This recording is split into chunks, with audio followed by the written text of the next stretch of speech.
O intervalo de aplicação, né?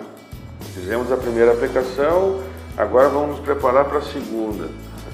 Esse intervalo da primeira para a segunda aplicação, ele está relacionado a algumas situações. Primeiro, qual foi a época de semeadura? Porque uma coisa importante, né? Tudo vai estar ligado à inócula, né? Então, se eu fiz a minha semeadura mais cedo, esse intervalo entre a primeira e a segunda aplicação ele pode ser um pouco mais extenso, né? Se fala lá 16, 18 dias. Agora, se eu faço a minha semeadura um pouco mais tarde, esse intervalo entre a primeira e a segunda aplicação ele é um pouco mais curto, né? E aí tem o fator clima, porque o clima funciona na doença como um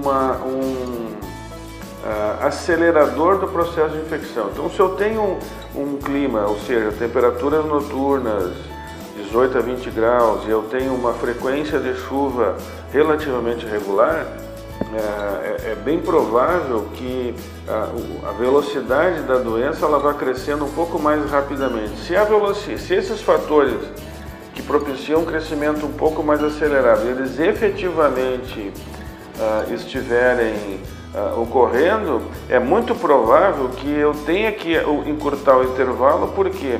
Porque mesmo que eu tenha conseguido 100% de eficácia na primeira aplicação, e a ideia é que você consiga 100% de eficácia nessa primeira aplicação, já na segunda eu tenho tecidos jovens que poderão estar infectados, principalmente que eu tenho uma aceleração do processo de infecção. Então, o intervalo de aplicação depende de quando eu fiz a primeira, que pressão de inóculo eu tinha naquele momento, que condições de clima tem entre a primeira e a segunda e qual a previsão de clima e, por consequência, qual a possibilidade de pressão de inóculo que eu vou ter nesse segundo momento, e aí se estabelece esse intervalo da primeira para a segunda. Nós vamos trabalhar com intervalos relativamente fechados de 15 a 18 dias, da primeira para a segunda, né? E depois nós vamos ver mais adiante que isso vai mudar. Agora, nós estamos falando primeira e segunda aplicação, primeira realizada ainda antes do florescimento e segunda realizada entre início do florescimento e florescimento pleno, ou seja, R1, R2, né? Estamos falando aí no intervalo máximo de 18 dias, né? Sendo a primeira realizada lá no vegetativo. Vamos partir da premissa que ela não tenha sido realizada no vegetativo e vai ser realizada no R1.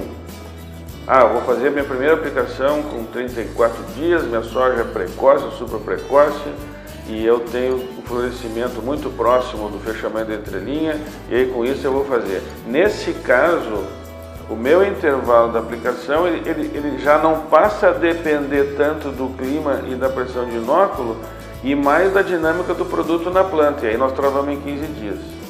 Tá? Então, para sumarizar, começou no vegetativo, eu tenho um pouco mais de flexibilidade, posso ser 18 dias de intervalo. Começou no R1, a minha flexibilidade ela diminui e eu travo em 15 dias, do intervalo da primeira para a segunda.